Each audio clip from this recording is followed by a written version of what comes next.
kuchipatara. Hanzi moyo wangu amaveve ukandisiya ndingaparara.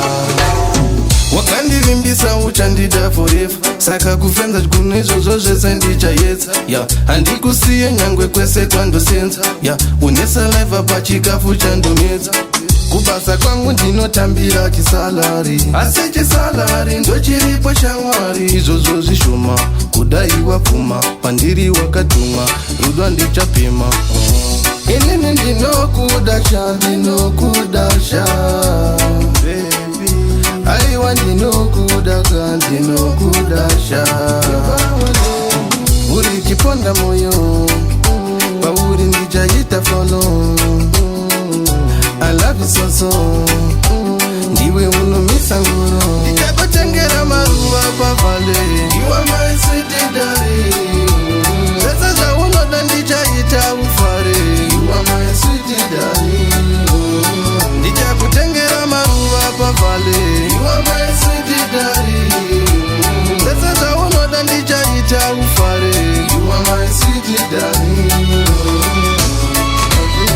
Kune makonzo achauya achifuridzira, mashoko anowanda baby chingofuratira. Kukoka hama ndo zvinhu zvatakatarisira, chero kwauya mhepo baby usabudenzira. Munodiwa kaini, tandinokuvimbisa uchagara faini. Ndati munodiwa kaini, tandinokuvimbisa muchagara faini. Maruva pavale, you are my sweet darling. Zvese zvaunoda ndichaita ufare, you are my sweet darling.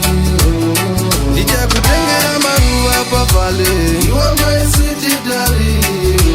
Zvese zvaunoda ndichaita ufare, you are my sweet darling.